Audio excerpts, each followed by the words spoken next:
Hey friends, this is Pammy Joe, the Lord's servant, and I help people find and connect to God's voice in the noise of the voices and distractions on this planet and this existence. Recently, God released from my vicinity. He pulled away from me a manipulative spirit that I saw got led away. And since then, I have been going through a mental cleansing and a soul cleansing because that thing left traces of falsehoods behind or habits that I had built up. And I take responsibility for those habits. This is my spirit, my soul, my mind. It doesn't matter what caused it. It's still up to me to heal myself. So one of the features of a manipulative spirit, another word for that would be a narcissistic behavior, I hate that word, is controlling what another thinks, using words. It's a convincing that, or a need to convince others that you're right about things. It's quite obsessive. And what drives narcissistic behavior can attach to us and become a habit in us as well. So now I need cleaned out. And one way that for people who love me can do that for me realistically, not deceptively, is to point me out. Let me know if I'm acting controlling or manipulative. I want to know so that I can recognize it and let go. It's disgusting. It's creepy, clingy. I hate it, and I can recognize it when it happens to me. I'm going to give you an example of it happening to me this morning. A really good coaching friend of mine, who some people don't care for her personality, others love it, and that's fine,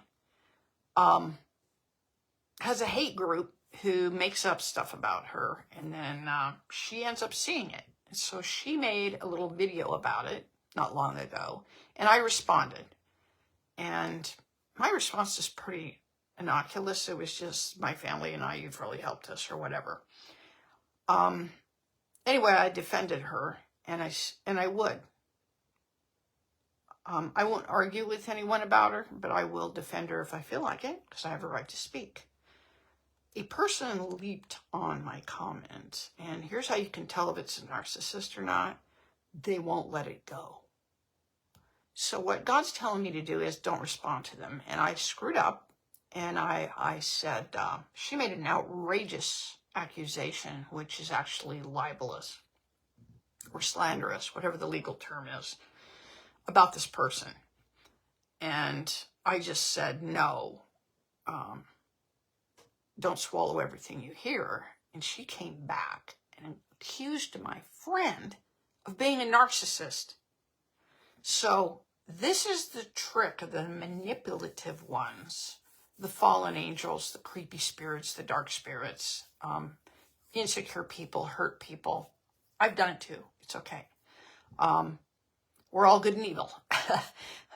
But that's a characteristic, is finding more and more twisting things to say, and never letting it go. And that's why I can recognize demonic type voices. What I mean by demonic is not truthful, enjoy making other people question themselves.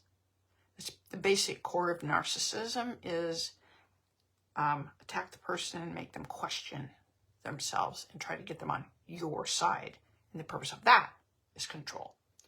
So this was so blatant, thankfully, that I blocked this individual. I don't want to know who she is. And it was not on this platform. It was on a different social media platform. I don't want to know who she is. I don't want anything to do with her, and I won't interact with her.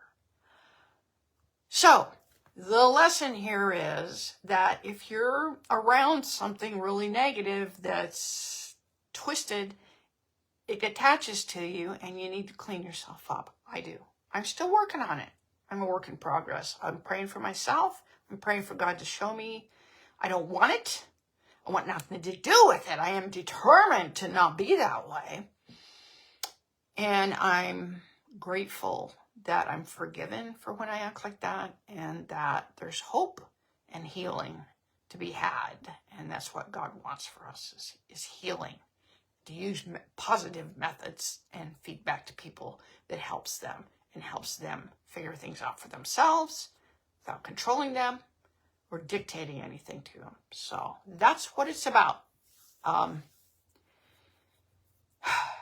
Recognizing and letting go of the consequences of narcissistic, manipulative behavior. Take care. Love you.